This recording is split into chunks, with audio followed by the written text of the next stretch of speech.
All right, I've got a 2015 Chevy Silverado, 2500, 3/4 ton. And it's got a Duramax engine, not that that matters for this.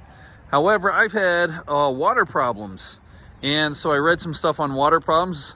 Some people, by the way, what I found was this wheel well was all wet in the second seat. And I saw standing water right here. And this footwell was wet, and there's some standing water along here. And some people said, hey, it could be the shark fin antenna.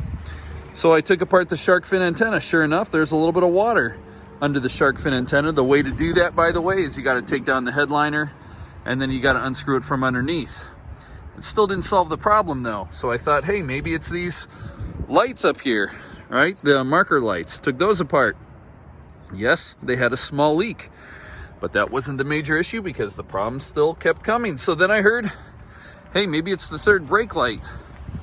I took apart the third brake light. That's really easy to do, just 2 screws. That did not solve the problem. So I took out a hose, started spraying all around the truck. As I was spraying along the back, I noticed more water was collecting here. I narrowed it down. It is the cab vents. See, I know there's a glare here. Oh, I got a paper plastic bag wedged in here, but the cab vents are right back here. I'm gonna make a little video to show you how to get at the cab vents. We're gonna have to take out this seat in order to get to the cab vents, which are right back there. There it is. There's the cab vent. It's a plastic piece. You can get them for about 20, 25 bucks on Amazon. So then I gotta dry all this stuff out. All right, I have my trusty Sidekick here with an 18 millimeter socket, and she's taking out, there's 3 bolts for this behind the driver's side seat, and she's using those 3 bolts, or undoing those 3 bolts, and then we'll be able to take this out. By the way, the middle bolt straps down the middle lap belt. So as soon as you get the middle bolt out, the lap belt will come out as well. So we got 3 bolts in order to get this chair out, and then we can get at our cab vent. Good job. Just FYI, there's more than 3 bolts. So there's a bolt here, a bolt here, and a bolt on the other side. But also, if you look way back there, there's a bolt here, and way over there, there's another bolt in the back. So it's 5 or 6 bolts altogether to get this thing out. All right, quick update. I took out 2 bolts on this side, 1 bolt there, 1 bolt in the back, 1 bolt here, so that's a total of 3. 1 bolt here, that's 4, and 1 bolt in the back, that's 5. It's still not coming up. And I noticed that right here you see another bolt, and it's a 10 millimeter. And it's actually holding the 2 chairs together. So we're gonna undo this bolt, the 10 millimeter, and from there, hopefully, we should take that out. That is our 6th bolt we will be removing. So let's give it a try. All right, so remember this bolt that was right here holding everything together, right at that spot? Well, there's another one up top here. So it's 10 millimeters. There you go, that's it. 10 millimeters, we gotta get that one. And then I think we might be able to pull these things out, but no guarantee. We'll give it a try. Okay, so it was 5 bolts plus the 2 small 10 millimeters. 1, 2, 3, 4, 5, and then the 2 10 millimeter bolts holding the 2 chairs together. First step I'm gonna do is, I see these things right here. These tabs. I'm going to use my tab pulling tool to get these tabs, and then hopefully I can fold this back. So let's give it a shot. So just FYI, that tab looks like these kind. This one, not my favorite, but I think it's good enough to go back in. Plus I've got some extras. Pulling this trim out, it's not going to be super easy. So I think I need to pull this trim out.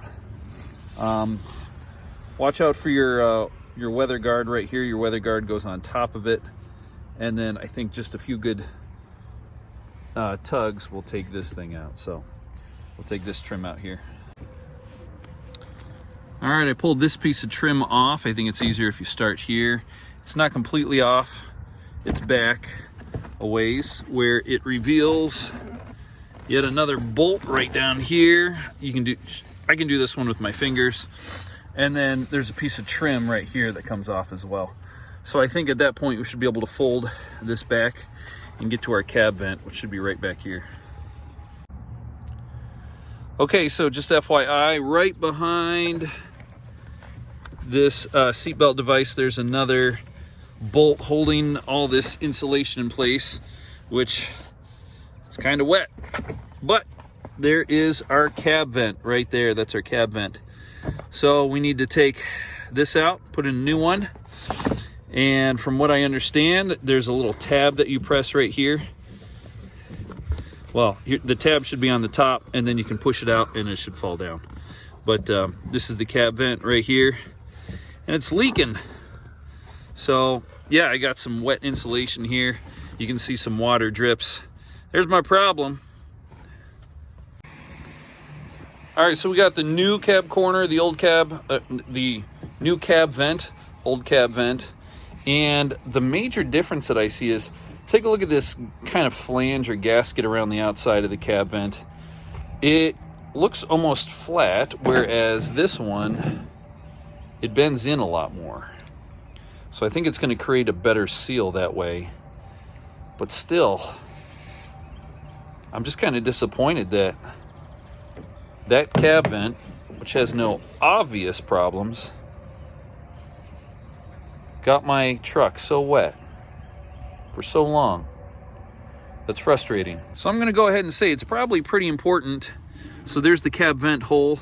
To use a rag, reach through this cab vent hole and wipe off the back of the truck as much as possible, so that way there's no schmutz or grossness that's keeping the cab vent from making a good seal to the back of the truck. So wipe it off really good, and then we'll put in the new cab vent. All right, I just put in a brand new cab vent in my 2015 Silverado. There's the cab vent right there. Let's see if I can get this to show. If you look right along the inside, right along the inside there, you'll see that the cab vent does not make a perfect seal. Look, I'm moving it. There's daylight showing through there. It is not making a perfect seal with the new cab vent. What on earth do I do? That's the new cab vent not sealing against the truck. All right. Fortunately, I had ordered 2 cab vents. There's, let's see if we can focus in on that. So, the first one was bowed. It was not making a good connection. This one is. Garden hose tested it out. Everything's dry on the inside. There we are. No drips of water. Everything looks good. Now it's just time to put everything back together. Here we go.